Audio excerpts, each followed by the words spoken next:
There we go. We live now. We are live.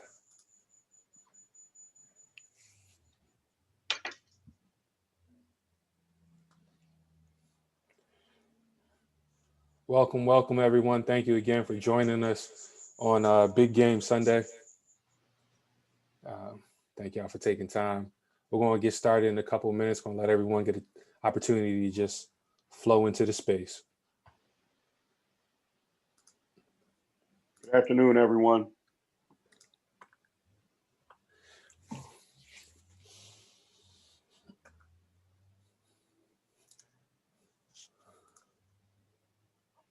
I guess this is like always the athlete in me where you're not competing today, but like you always feel like you're competing. Like I haven't watched any coverage, but just I feel like because of all the commercials and everything, like I'm in the game today. I have not watched football, I don't think, since the first Kaepernick issue. Not at all. I'm not watching it today. I don't want to see any commercials. I don't want to see anything promoting it. Yeah, I just haven't been. I don't know. I just haven't really been. I kind of lost my football thing. Oh yeah, it's been out of there. Eddie, you sent the me and Tracy and I have been on the global sports for a while, but they just did a huge piece on this NFL hiring cycle. Yeah, the 10 piece, it was really nice. Yeah, I read it was really nice. All right. Well, in the interest of time, I know we still have some attendees flowing in, but let's go ahead and jump right into it because I know again, this is Sunday, so there may be some other plans for this day. Thank you all that have attended. This is part 3 of our 4-part installment on just the huddle up around I Came as a Shadow. This is myself, Tracy Jones of the T. Alexander Foundation. We have Coach Kyle Adams of It's Bigger Than the Ball, Chief Strategist. And then we are fortunate to have Coach Anisha Curry, Assistant Men's Basketball Coach with the University of Maine, joining us today. And we're just grateful for Anisha really taking time out of her Sunday, considering, in the midst of a season to just be with us today. Our agenda is going to be consistent with our previous weeks. We want to make sure we set up the room from just discussing the norms, centering the conversation around the quote luxury of, where, this is the part of the book where this quote really jumps out. And then you have the juxtaposition, right? And just really talking about after we've seen the success that Coach Thompson reaches, then you're faced with the other responsibilities that come with success and being the only in the space. Our huddle up norms, we are here for discussion, not promotion. At no point will you have anyone trying to sell you any goods or services. We really just want to have the dialogue. So please stay locked in. Let's try to focus on the 3 topics that we're talking about today in regards to Rayful, Proposition 42, and the Nike protest or Nike boycott towards in the 90s. So you'll have an opportunity in the chat or there's an option at the bottom that says raise your hand. Hit the raise your hand option. We'll be able to elevate you to the platform. You get an opportunity to add perspective to the conversation. Try to keep it 90 seconds or less. Save your titles and affiliations for your CV or LinkedIn. Again, I know we introduced everyone with titles, but we try to, remain titleless throughout this conversation so we can really hear and exchange perspectives. Coach Adams, can you center us around the luxury of? Coach Thompson stated, "I never had the luxury of just being a basketball coach. I felt a deep responsibility to use the coaching occupation to open up broader opportunities for Black people. I didn't have the luxury of not thinking about it because it always haunted me. It has always haunted my past. And the past 3 weeks, we've always started with this, this very profound statement. And I think of how over the course of the week, we see different instances of people in positions where they didn't have the luxury of enjoying some of the same perks and privileges of the positions they hold, because they had a commitment and desire to want to help in the greater good. I think as we jump into Rayful today, again, I'll just start with how he handled that whole incident. I thought was masterful. You know, one of the things that jumped right out to me was the humanity that he provided Rayful Evans. You know, in Coach Thompson's interactions with people, he just, regardless of your place or who you were, what you did, good, bad, or indifferent, he never lost sight of his connection to the community, and he always granted people their humanity. And I think there's great power in that. Yeah, that's where I'll start with that. And we'll be remiss, Coach Curry, if you could just add to that luxury of considering, you know, this week we also celebrated Women in Sports Day, and just, you know, that celebration about the contributions to women in sports. And unfortunately, a lot of times we view it as ceiling breakers rather than just the luxury of the contributions you're bringing rather than the barriers you're breaking. Mm. You're on mute. Let me unmute, sorry. Yeah, sometimes I just say it is what it is, because that statement is so powerful, and you can focus so much on what the media perceives you as, the narratives of the media, that you can get lost and forget your purpose. And on my path, I've always tried to make sure when someone addresses me in the media, when they're talking about my path, that I stop them and make them address me as a coach. I don't allow anyone to say as a female, or no, you're going to address me as a coach and you're going to respect me as a coach. Yes, it makes some people uncomfortable. A lot of media backtrack from it. But for me, you know, I don't have the luxury of just being a coach.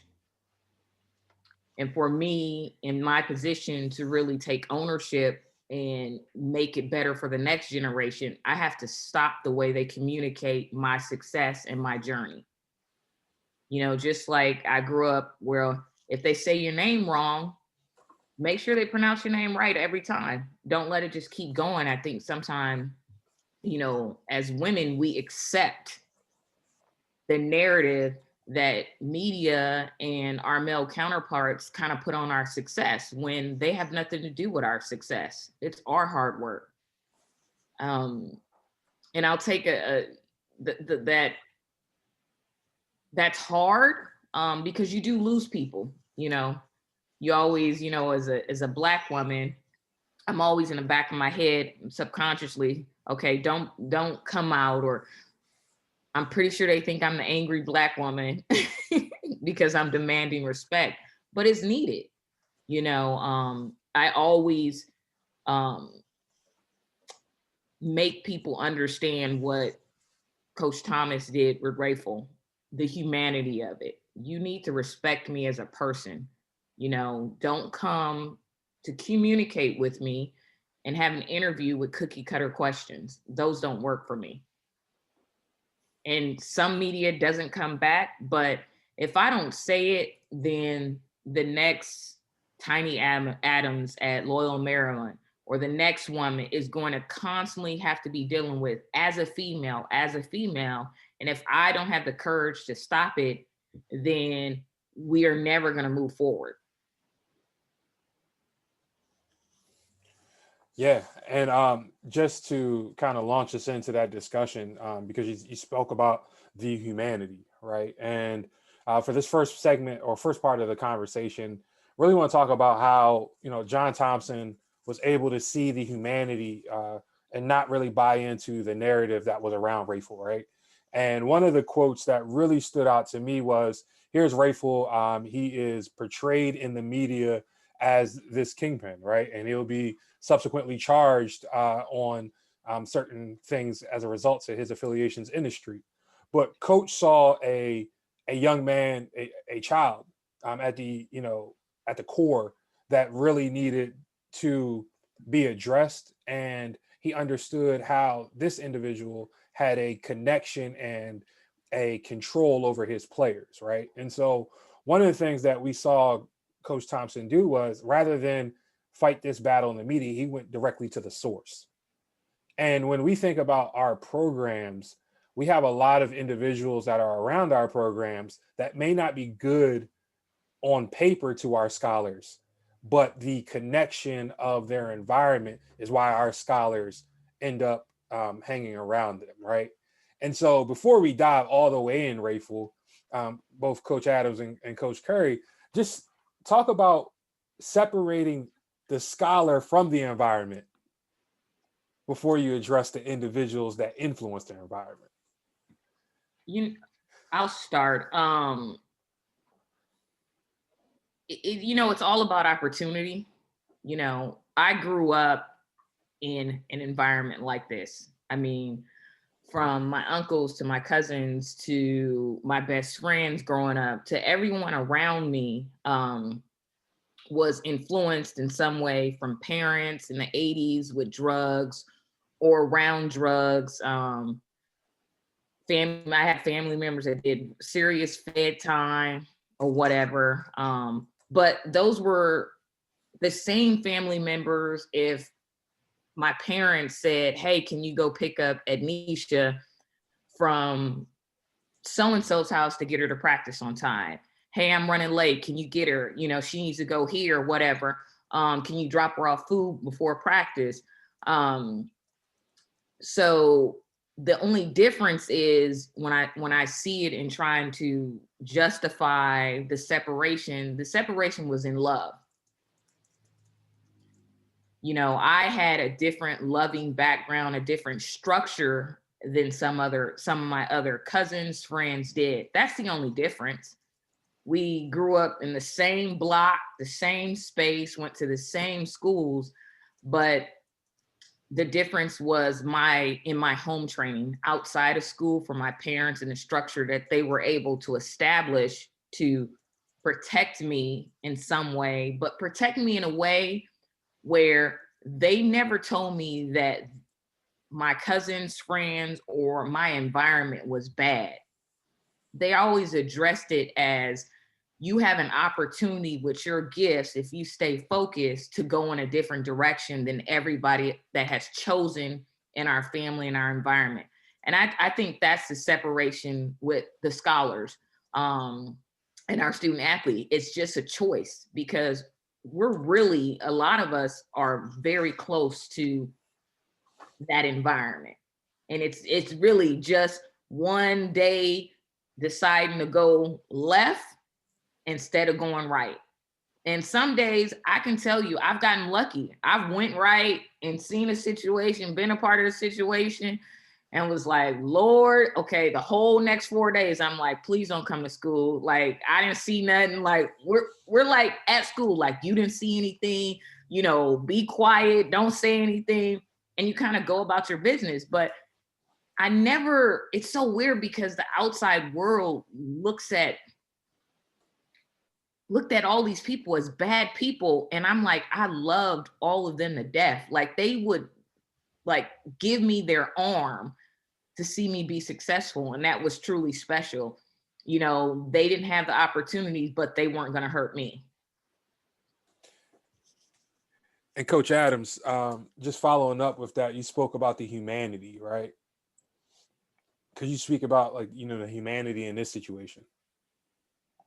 Well, it is so much there, and Ednisha talked about it, but you know, just thinking from a standpoint of, you know, how we are one or two decisions from being a Rayful Edmond, right?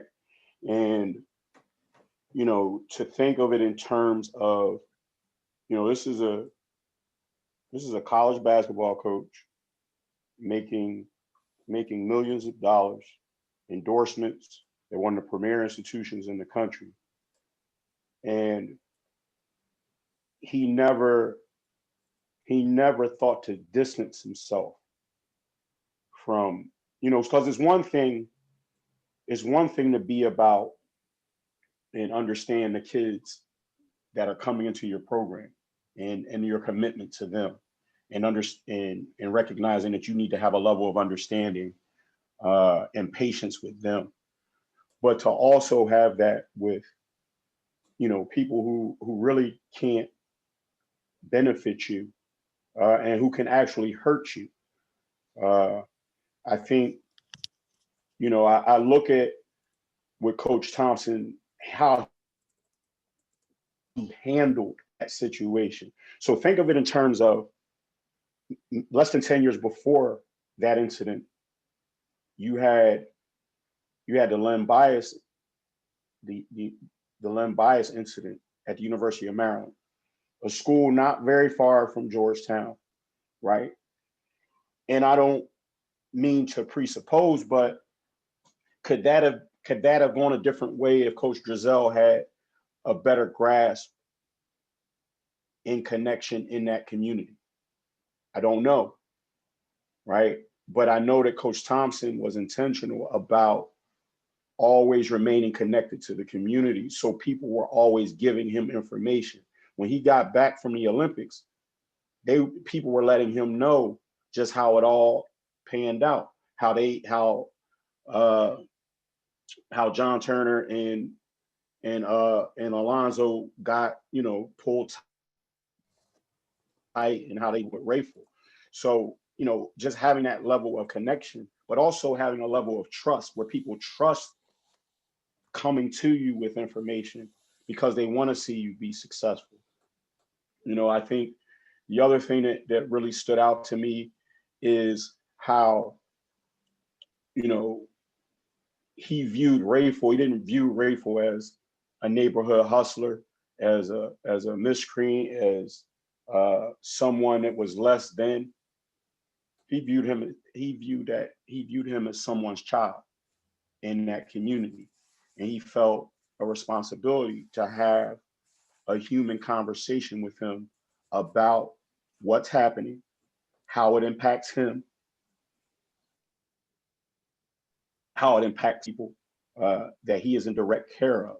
The other thing that stands out to me was Coach Thompson had the foresight and intelligence to not just operate in a silo. He went and told his athletic director, this is what I'm going to do. This is how I need you to help.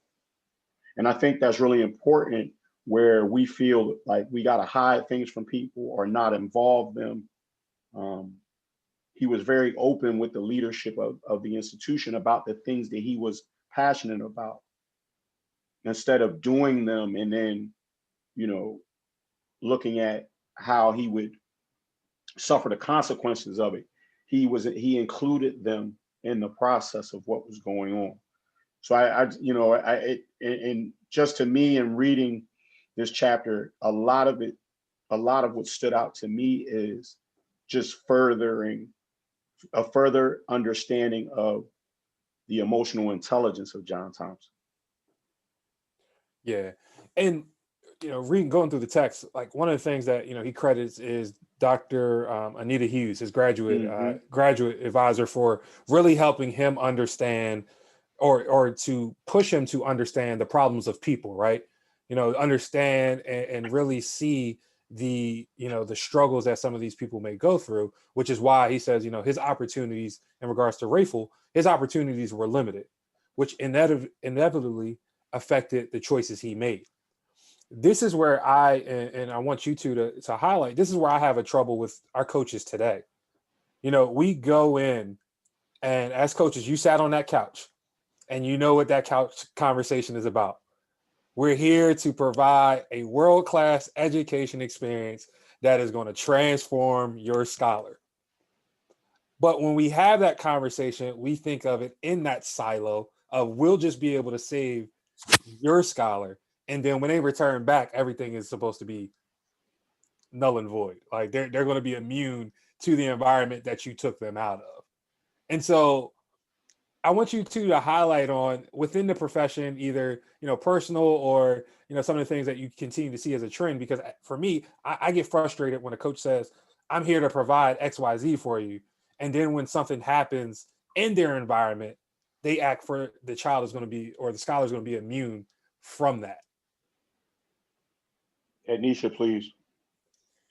You know what? I think it's it just goes with history, and we can go back historical with sports and Black athletes. It's this idea if we take a Black athlete from their community, then they're going to be a better person. They're going to come out better. They're not going to have to deal with being Black. And that's so far from the truth. You're just giving them an opportunity, but you're never taking us away from what's going on in our community and what we're going to have to deal with. And that's hard for them to understand, because you can empathize with being Black, but you can't be Black. That's why it's so important with athletes to have more Black coaches, because there's an experience that gets missed when you take a Black athlete out of his community or out of her community and you pluck them. This is a resource you're taking out of our community, and you put them over in this community and you build up this community with this athlete. That doesn't change the community, because you didn't go back and build the community. No one's building the real problem. You're just taking a valuable resource out of the community. So that whole idea of, they're saving us, it doesn't work like that, because you're just giving us an opportunity. Now, if there was some curriculum or something around where there's an education where the athlete is leaving, and then throughout the process, they're giving resources back to the community, building the community up. There's partnerships with the schools and et cetera, like that, then okay, that relationship worked. But the only thing everyone is doing is plucking the greatest resources out of the Black community and putting them in, PWIs now, and building those communities up and hoping that they become the 1% of professional athletes. And then they get to donate and bring money back, and still they go back to that community, and that community doesn't have any resources. And I think that's a bigger question and issue, but I don't think unless you have the humanity of a Coach Thompson, you live that community, you understand that community, you go back to the community, the Boys and Girls Club, you're around it all the time. You can't help me. There's no way you can help me. You can't even have a real conversation with me, and I'm not going to have a real conversation with you. I'm just being honest. When I was a student athlete, I'm like, this dude don't know crap about what's going on in my neighborhood or what I seen when I left school on Friday to go home for the weekend. You go home and you hide all of that, and then you go back Monday through Friday like, nothing happened. See, this is what we're talking. We're talking about predatory inclusion, right? We're talking about the thought that proximity to quote unquote whiteness or these white institutions somehow means that young people are becoming educated. the other thing is this this luxury of not being able to really have a level of understanding, commitment in these communities that the young people you coach come from. Example, a couple years ago, Will Munchamp, the football coach at the University of South Carolina, is during a voting period, and he was asked in a press conference, did your players vote today? And he said, look, I'm focused on Florida. And they asked him again. He said, I'm focused on Florida. And that snapshot really bothered me, because it's really easy for someone from a position of wealth and resource to really say, hey, it doesn't matter much if I vote, right? And I'm really focused on what's important, football, and not have a understanding of how those young people having an opportunity to go and vote, how that impacts their communities, right? How it gives them an opportunity to exercise their civil responsibility. How, so to Eddie's point,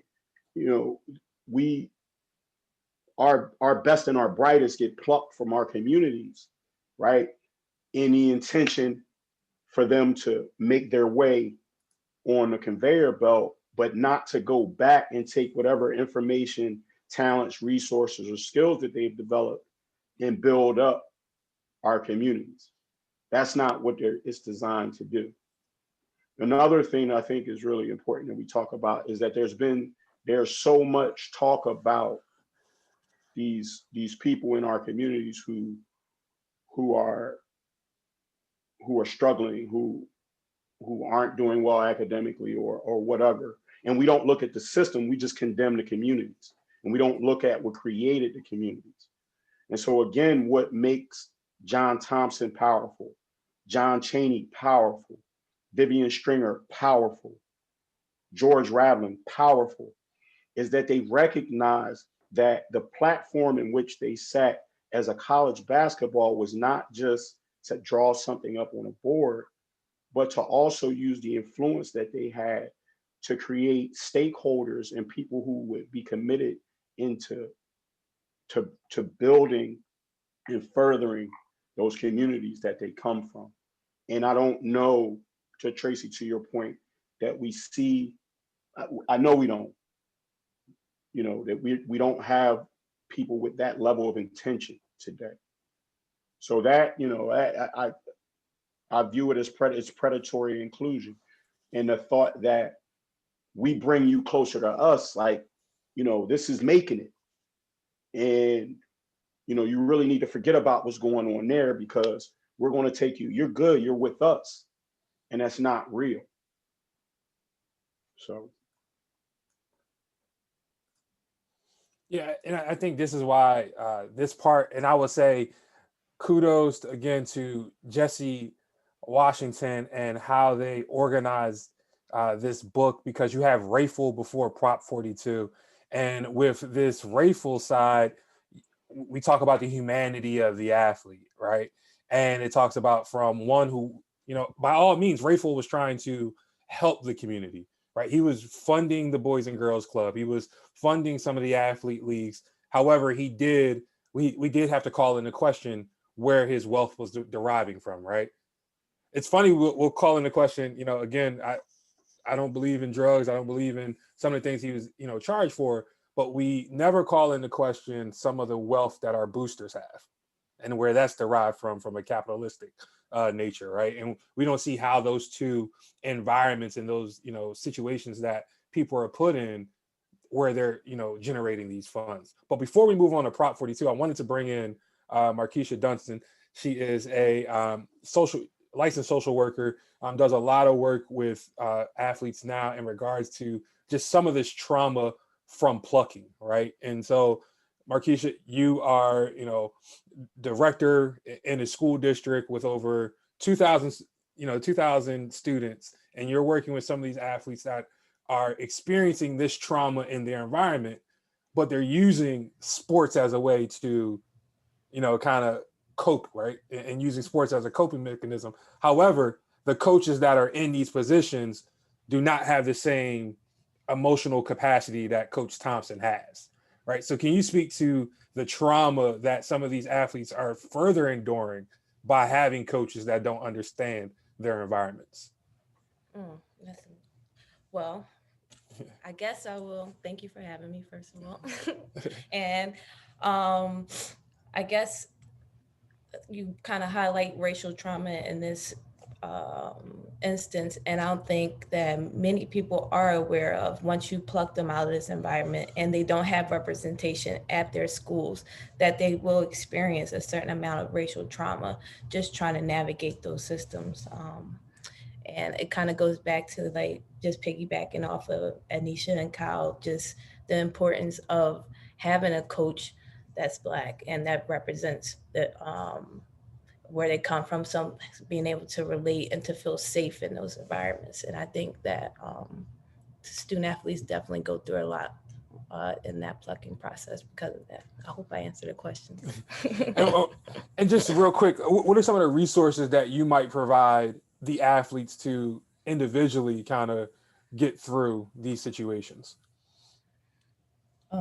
I think the importance of mental health resources, of being able to see therapists, being able to have someone to talk to, getting involved in certain programming activities on campus, like Black student unions, all those things, just knowing where they can find their community on campus. And to Markeisha's point, I think it's really important to roll that out a little bit more, because a lot of our kids go onto college campuses where, they're shielded from connecting with, student organizations that may support them culturally, or may help build up another interest that they have. They're shielded from that, in an intent to keep them focused, keep your eye on the prize, keep your eye on the ball, I should say. But coaches really gaining a level of dexterity and understanding that you build a better student athlete, a better individual, if they have a more well-rounded academic and social experience in college. I think one of the things, and I'm partial because I'm a product of it, but HBCUs provide you an opportunity to have a fullness of experience, right?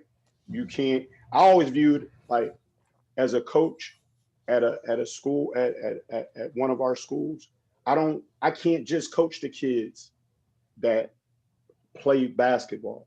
I'm there for every student on that campus. And to have those type of educators and nurturers in your sphere, I think is really, really important. So. Absolutely. Thank you for that. We're going to keep you on, Keish, for a little bit longer as we dig into Prop 42. So we go from Rayful, the chapter of Rayful, and talking about, Rayful made decisions based on his opportunities. And then this next chapter really gets into the meats and bolts of Prop 42. So the backstory for those that may not have read the book or are still working through the text. So Coach Thompson becomes aware of Prop 42 by the great William Roden, who's a media Hall of Famer, author of $40 Million Slave. He pulls Coach to the side, lets him know that there is a bill that is going to, or a rule that's going to be put in place that could disproportionately affect Black and brown scholars that are matriculating into the NCAA ranks. And so upon review, Coach Thompson, really takes a look at Prop 42 and says, well, looking at my experience and my education, I'm not sure I would have had the 2.0, the 700 SAT, or the 15 ACT to enroll based on even my upbringing, right? And so I think this is going to be unfair for the scholars that I'm trying to provide an opportunity. And so he was faced with backlash from even within their own communities, because some members of the Black and brown community thought this was a way to increase the academic standards for admission into the school. However, Coach Thompson said, well, if we don't have, so by imposing a centralized test on kids who do not receive a centralized education, the NCAA judge disadvantages kids by the results of their privilege, right? So by imposing this Prop 42, you were limiting the opportunities that scholars would eventually be afforded. However, he did support Prop 48, which is the scholars that if they didn't meet the academic requirements, they will still be provided aid and they can come on campus, right? So Prop 42, if you don't have the grades, you weren't going to be able to make it on campus. Prop 48, if you didn't have the grades, we would still be able to offer you aid. And they call this today is like, academic red shirt, where you're able to come on campus and provide certain resources. So just Coach Curry and Coach Adams, when you think about his stance against Prop 42 and really going back to his roots of educator, like, how do you feel about that? It's the lack of resources. And I think he understood that, and I can go through my experience from high school. It took me 7 times to pass my SAT. And here I am, I was a 3.6 GPA, I was honor roll. And when I took that test, I just remember like after the test feeling so frustrated and crying because I'm like, where the hell are these questions and what is this? And then that's when it really started hitting me that the books we have and the things that I'm being taught are outdated. So it was literally by the grace of God and a huge teachers, I'm driving 3 or 4 hours to go to a SAT class where they're helping every student athlete in LA County get through this test. And these are all the ones that we're getting plucked from ACC, SEC, Pac-10 at that time. This is the cream of the crop. From NFL to NBA Hall of Famers were in that class with me. And it was disheartening. Like when I was taking that test, it was the first time I started doubting myself. Like this is why they say college is not for us. I started thinking that way. And then when I finally got through it, and I went to my first year of college, I was like, really? I was mad. I was extremely upset because college was easy. It was easy for me. It was nothing like anything I seen on that test. It was like that test was something that was created to leave me out. Now I struggle with that test, and now here I am at the age I am with a master's and educated, but that test said I was not going to be anything.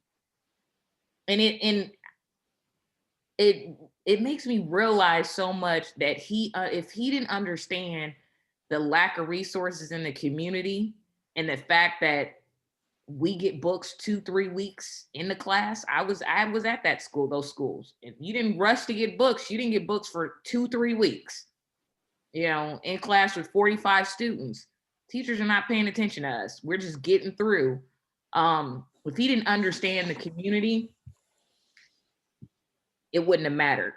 So that's what I take from it. His understanding of resources and lack of resources. And because of that, that's why some, students don't achieve. Like he said, if I didn't have people to care, then I would have been deemed stupid because I couldn't read. He to Eddie's point, he dealt with the issues, right?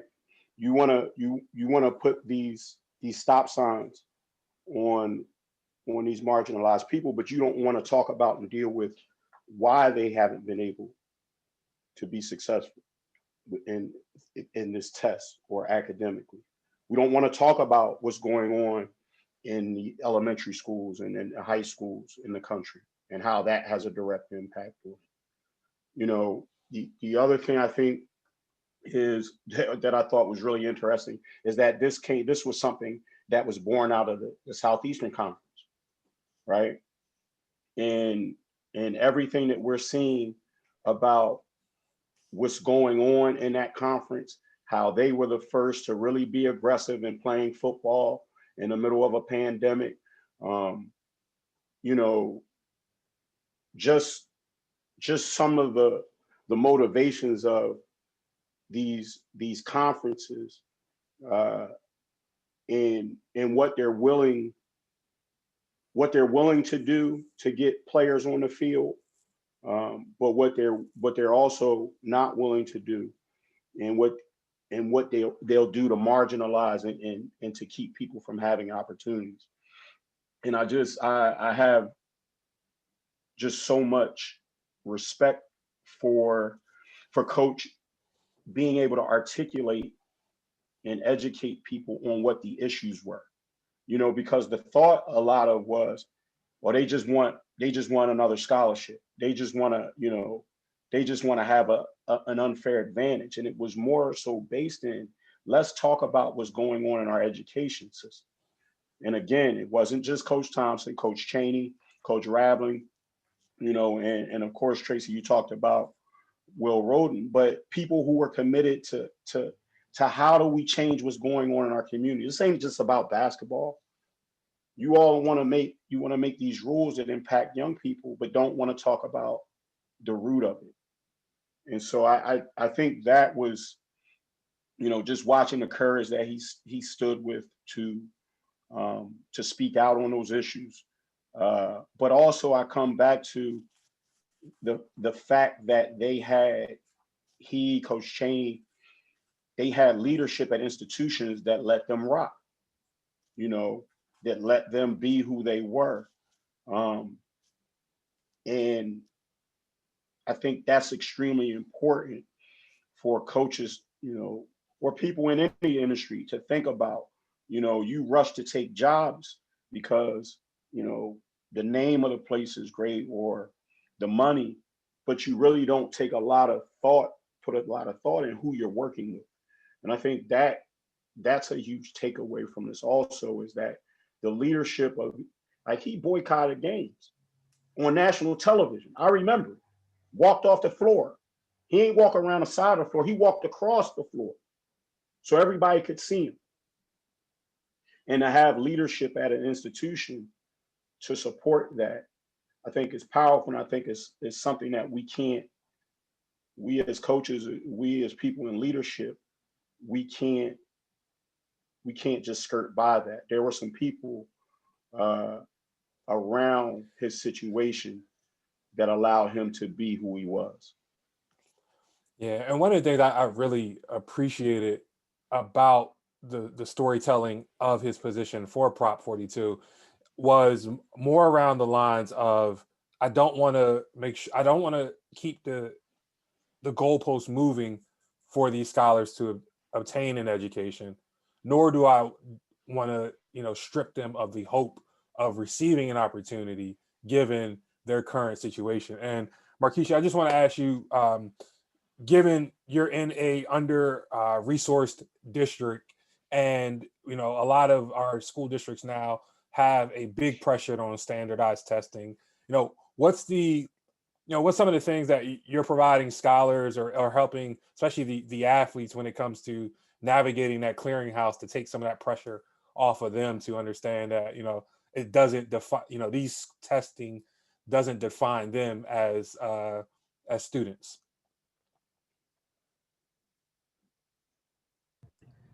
I think it's just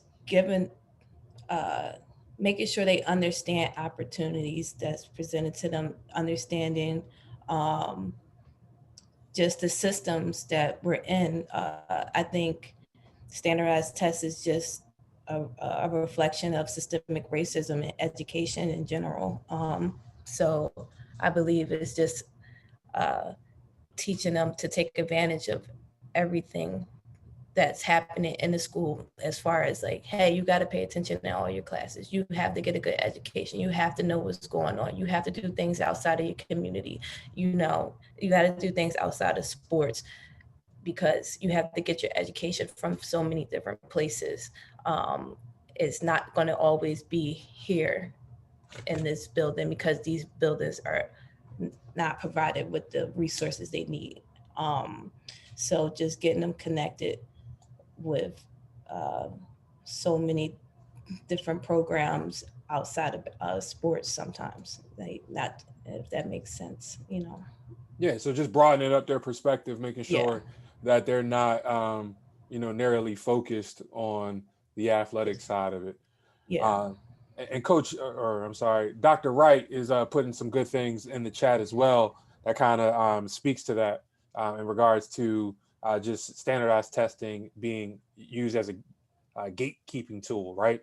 And so in the book, it also says, because the College Board had written to the NCAA during this Prop 42 boycott or protest, it says the SAT is meant to be a part of an accumulation of factors that explain where a kid is academically.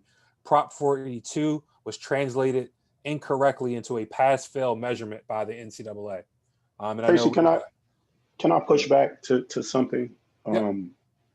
I think it's really, the other thing that's really important for us to talk about and understand is, with these standardized tests, what it's created is, it's created, young people who are motivated to not learn, but to retain information. What's going to be on the test? So I need to remember everything that's going to be on the test, instead of learning it for their own edification and gratification. They're just concerned with trying to be able to retain information and regurgitate it, so they can get scores on tests. I've coached kids who graduated with 4 O's, and I'll ask them, but what did you learn? What have you learned? Can you talk to me about what you've learned from me? And I think it's just really important that we understand that's what this testing has sort of created. Kids that are chasing scores instead of education and learning.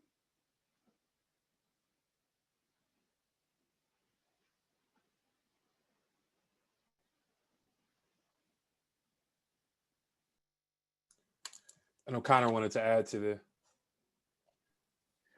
Yeah, I'll try to keep this quick, because otherwise I'll ramble. But I think, like, what I thought was so interesting with Coach Thompson and his foresight on a lot of issues, and how he was really active in fighting some of these issues when, 30 years ago, it was even harder for someone to take stances like he did. And I thought it was really interesting how towards the end of the book, he says that he would cheat now too and do what other coaches did, because you're losing to the cheaters. And then that whole dilemma with, you want to clean up the game, but the NCAA isn't doing anything that reinforces cleaning up the game. And then it also goes to athletic director leadership, where it's like a Coach Thompson today would get fired before he could win and be successful. And so then I think, like, whether it's the SEC in football and all these other things, we're extracting that humanity out of the coaching profession, because we're told you either win or you're going to get fired. And so it leaves no opportunities for, when we talk about plucking kids out of their environment. Well, how many coaches, say, hey, as a team, we need to hit this many hours of community service. So they find the easiest ways to plug their team into something within that community where their campus is, to get their community service hours so they can put on social media and they can look great to the world. Well, how many coaches take the time and sit down and say, hey, I know you're from this community and there's a lot of issues in that community. You're from there. How can we leverage our platform with our program and you as an individual and do something that goes back to your community where you're from that helps them? And so I think a lot of it just comes down to, like, the humanity in coaching is leaving because it's just that win-loss thing that's becoming so important now.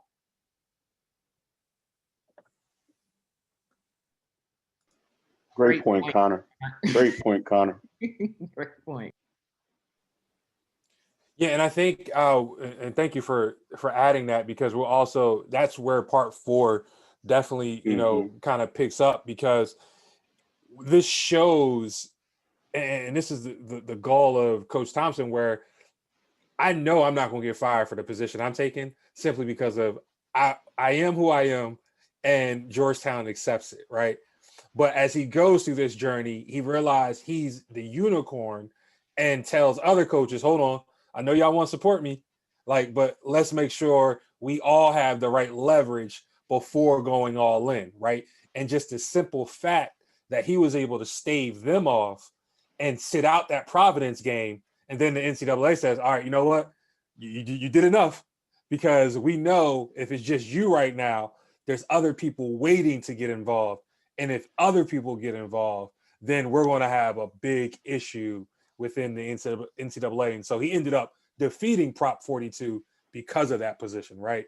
And I think that is so key in getting to our next part, right? And so we'll pick Prop 42 up because we just wanted to introduce it. Really, it's a lot. It breaks down more in part 4 because it goes into the Black Coaches Association and other protests and stances that Coach Thompson took, right? But it did open the door to where Coach Thompson ultimately had the, you know, the juxtaposition of, I stood up for what was right now for the scholars to fight for their education. However, I had to think about the resources that was funding my school, right? And kind of, you kind of alluded to this, like, you know, of putting your school in the right light. And from the Prop 42, you really now have the juxtaposition of, I stood up and my people saw that I stood up for their education. But now Rainbow Push Coalition, being led by Reverend Jesse Jackson, was saying, hey, Coach Thompson, we saw your power on this angle. We need you to really speak out against your other employer, Nike, and speak about their lack of diversity within their profession, right? Within their ranks. Nike was coming off the heels of labor issues earlier in that decade, where they saw their stock prices dropping by $40 at one point. And so now Coach Thompson is in the middle of, on one side, I just came off successfully protesting Prop 42 and provided more opportunities on the education side. Now the community is asking me to go against a corporation that has stood up and stood beside us for everything that we're doing. I don't want to show Nike the door, but I also want to be true to the Rainbow Push in my community. So, you know, Coach Curry and Adams, just speak on that juxtaposition, like, because I know you face it as well right now as coaches. Good. She said, "You up, Coach Adams?" You know, it out of all the things that I watched and just really digested, I felt like this really challenged him a lot, because he felt like he learned a lot from Phil Knight. And, you know, you think about the impact and power of Nike in our communities in the 80s and 90s, in the early 80s and 90s. Well, not to say not now, but that Georgetown brand in those communities, right? I remember being in middle school, I had a Georgetown jacket, and so did everybody else. You know, you think of, you know, you watch movies in the 90s, Boys in the Hood. You know, I remember Trey wearing Georgetown gear, Georgetown hat, Georgetown t-shirts, any movie or with an urban theme, Georgetown was the school, and that was on the back of Nike. And, you know, I thought I'm conflicted some in Brother Jackson's push for what he was kind of trying to get Coach Thompson to do? Because I'm kind of still unclear about, you know, was he trying to get them to push some of those resources in the Operation Push, or, you know, was it truly about investment in the community and really talking about what's going on globally? I thought Coach Thompson really, because again, coaches today, it wouldn't have been a big, you know, it wouldn't have been a crisis of conscience. Nike cutting the checks, they outfitting us. You can say what you want, but this is how we're rolling. But I think Coach Thompson was strategic, but also cared a great deal in having, you know, Coach Raveling, and I think he had Coach Finland go over and kind of break down and look at some of the factories and the conditions of what was going on. You know, I think when this raises a bigger question about Nike, when you start to look at, when you think of it with the Air Jordan situation in the 90s and people in Chicago getting killed over Jordan sneakers, and, you know, that whole, you know, how do we allow and how do we check these institutions who do good but also struggle and have blind spots? So I don't know that I have a great answer, and I don't know that he did.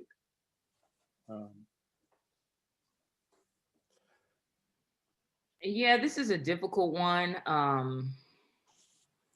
It left me kind of like in the mushy middle. Because when I'm thinking about Coach Thompson, he always was strategic in making sure he was on platforms that created resources and created a longevity for not only his for creating for his players, but also for coaches. And he realized that sometimes, you know, I always say in my position, I'm going to get cut a lot. The glass is going to cut me more than the next. And he realized that. And I think for him, it was important for Nike and Georgetown, because it is true, when you saw Nike, the first school came was Georgetown. It wasn't North Carolina. It wasn't any of those schools. So all of these young Black kids are seeing Nike and seeing Georgetown. I want to go to Georgetown. I want to play for a Black coach, AAU coaches. So he was willing to maybe make a lot of people mad or say things behind closed doors in regards to his defense of Nike. But I think he was very strategic in looking at the longevity it had with his players, coaches, and just opportunities he had with Nike that he probably wouldn't have had anywhere else. And he had a voice there, you know, like you said, you know, being on the board of directors and things like that. He was always positioning himself to be in rooms where there were not any of us at, and he could be an advocate for all of us. Eddie, I'd like for you to further. Eddie, you went to Oregon, you know, which is the premier, you know, Nike school today. Yep. You know, what are some things that you've seen as, you know, being at a school where Nike, you know, being affiliated with Nike influences, you know, Nike was founded at Oregon. Yep. You know, so what are some things that you've seen on the power of the swoosh on an institution? I mean, when I went there and I graduated in the 2000s, and we would always laugh, you know, the nickname of Coach Knight, I mean, Phil Knight, is Daddy Knight at Oregon.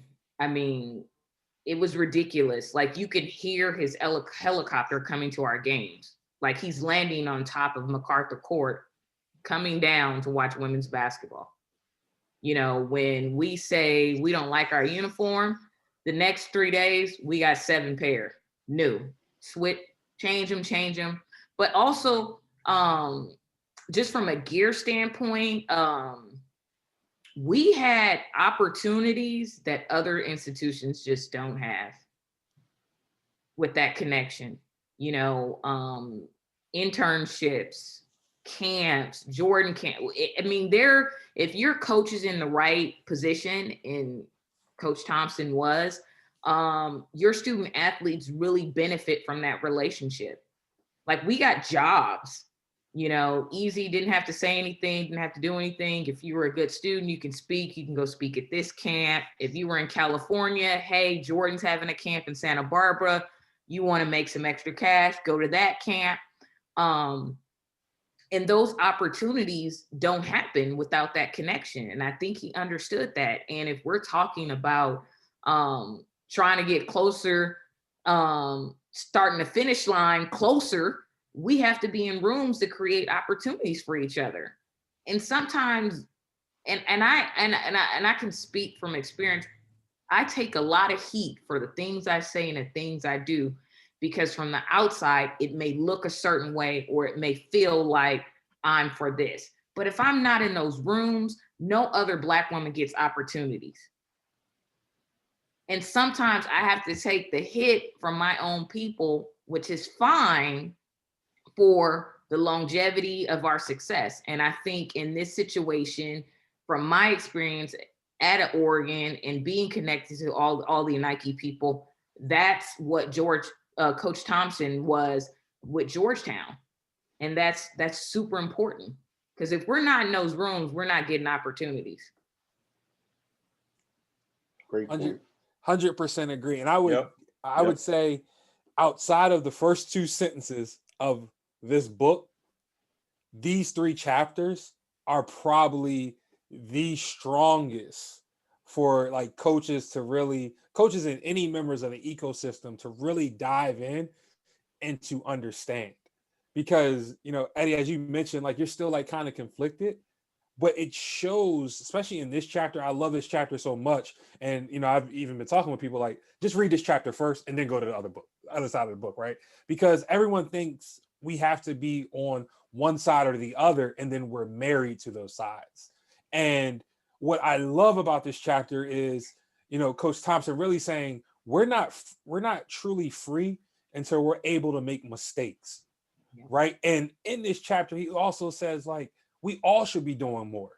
And when me and Jesse actually had a conversation, I realized the reason why I was comfortable in this position was because, as you said, Eddie, this was providing opportunities to others. And then when we circled back 20 years later, Jesse came to Coach Thompson and said, look, I applaud you, because a lot of people wait until they're comfortable in their career and have a level of success to say something. But you did it when you had everything to lose. Yep. And this is why I think this chapter is so important for, you know, those in the ecosystem, because right now with the NIL, and we'll talk more about it next week, but with NIL on the horizon, with, you know, gender rights still on, you know, the table, and NCAA taking a position against that. And then our just overall communities in underfunded, underrepresented still, there's going to be a lot of issues that our coaches and members of the ecosystem have to address. And I always say, you're encouraged to grow. Please do not be married to how you thought 20 years ago. Like, most of us, we have this unlearned shirt on because we're unlearning to reimagine what's next. And I think when Coach and Jesse Washington put this chapter together, it really segues into that what's next. And so, looking at the time, you know, again, I thank everyone for joining us. We're at 61 minutes runtime. Coach Curry, Coach Adams, if you could just leave us with some parting words about these 3 chapters, and then we'll go ahead and wrap up. I call to action, just, you know, all the coaches, whether you can get on a board or a committee at your school, or around your surrounding community, make sure you put your name in a hat, or find someone that can move your name up the ladder. I mean, I think a lot of you guys don't realize on the academic side, they really value the coaching mindset and what we bring to the table. And when we're in those back rooms, that's really when the real change starts. Coach Adams? No, I just want to again thank everybody for getting on the call. You know, and I want to encourage people. You know, we recognize that everyone that is on these calls, or that we send the registration out to, hasn't read this text. But we don't want that to discourage people from getting in here and being a part of this meaningful discussion, and sharing their thoughts and observations on what's happening in this athletic ecosystem. You know, I think these three chapters, Tracy, I think you were spot on just in how these three chapters get down to the nuts and bolts of things, right? And it starts to talk about, you know, Coach Thompson really recognizing how, you know, we talk a lot about racial wealth gap, and in a medium where sport should be one of the biggest contributors of closing that gap, we're still not seeing that. And I think he understood, and you know, you think of it, you know, he talks about, you know, his family owns stock in Nike. They got in on the ground up at Nike, right? And so how has that influenced his family for generations to come? So I think, you know, before, you know, people look to beat him up for this or that, Black people are not a monolith, and we've got to continue. And I think the important, like what we doing right here with reading, right? By reading, we expand our lens, we expand our scope, right? We give ourselves an opportunity to imagine and think bigger than just what we've always known. Coach Raveling talks about learning the things that you need to know that you don't know, right? And you know, I say it every week. I rave about this text, man. It's an amazing document that breaks down so many. This book is about life, right? It's about life. It's not about basketball. So again, I encourage you all, if you haven't gotten it, please go out and get it. And for our last installment, I really want to call you to action to bring one person with you. If you gained anything from this discussion, please bring someone with you. We've got to, if we're going to raise the consciousness of coaching and leadership in our communities, we can't be afraid to bring people, to lift people as we're climbing.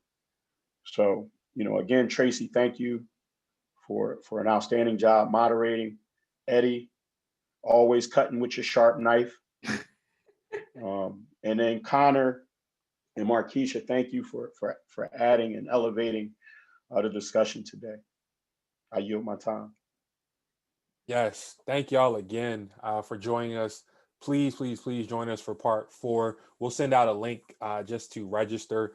But as we leave today, think about the eyes that are going to be on, and for those that either watching the game or not watching the game, think about the eyes that are going to be on that game today, right?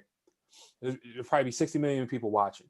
And one of the things that we take for granted is the true power of sport. And with everything that's going on in the game, we truly believe this is a text that can reimagine the game and really kind of recenter the game in its core of educating and advancing. Beyond the financial gains that some may have in this sport or in the ecosystem, we have to recommit ourselves to truly educating, because once we educate, then we can help our scholars and those in the system understand those different exit points for them to be better in their own lives, as well as a way to advance the community. And that's what it's all about at the end of the day. We built community these past 3 weeks. We're going to continue to build community even after next week. We're going to try to do this again in the spring, because we know a lot of members in our network are saying, hey, we're in the midst of a season. We're just trying to survive and get to the finish line. And we would love to be a part of it in the spring. So we're going to bring it back in the spring. But again, we thank you for those that have been with us for the past 3 weeks. And I think Coach Adams has one more thing. Yeah, I would be remiss if I didn't make everyone aware of an initiative that started, and it started in the Philadelphia area. For those who know we lost Coach Cheney last week, and his homegoing is tomorrow. An initiative started by Leonard Stewart and Mike Lentalotti, high school coaches in the city of Philadelphia. They've asked coaches to practice at 5:30 a.m. In honor of Coach Cheney and his homegoing tomorrow. For coaches who don't have access to their gym floors, they've asked that you get on a Zoom call. I know that I've sent some information out just with some instructions and some of the things that they've asked coaches to do, to use this as an opportunity to really educate young people on Coach John Cheney and his contributions to not just coaching, not just basketball, but to humanity. And for those who don't know, Coach Cheney believed in practicing at 5:30 a.m. in the morning. But yes, so that's an initiative that we're looking and hoping that really has a lot of push. Some different programs have already honored Coach Cheney. I know that the coach at Atlantic City High School in New Jersey, they stopped the game at the 5:30 mark in the first quarter to honor Coach Cheney. So please share that information with your teams. I think it's important that we cannot allow these people's legacies to die. We are the carriers of their legacy. And our kids, the young people that we coach, our assistant coaches, the young people in our programs, they won't know about these people if we don't educate. So I yield my time again. Yeah. Peace. Hey, thank y'all. Have a good Sunday. Have a productive week. Honor Coach Cheney tomorrow at 5:30 in the morning.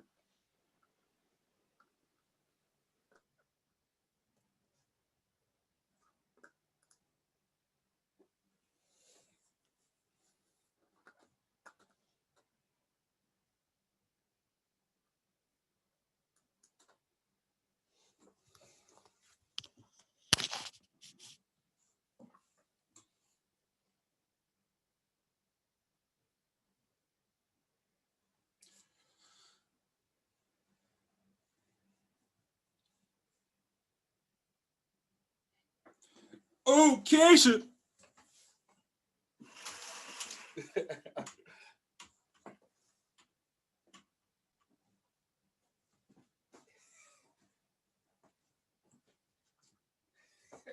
Nah, it's all good. I mean, like, for us, me and Kyle always say this is practice.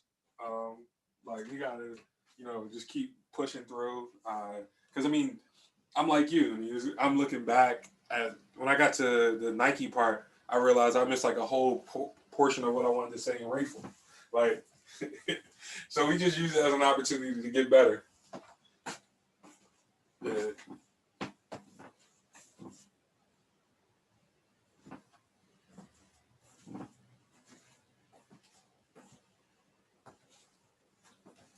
Oh yeah, you good. Here's a good thing. Like, we had 103 sign up, so we only got 15 show up. So like, so you good. You wasn't in front of our heart. Nah, I think like, because as you can see, we tried. Well, it's hard in this space because you don't know where everyone's coming from. So I think in your like the generalizations were good. The only thing was just probably like a drill down to a specific, like what you put it in the chat was like, oh, all right, here we are. Here we are.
Yeah, I don't know what your balance on look like, but definitely add that next week.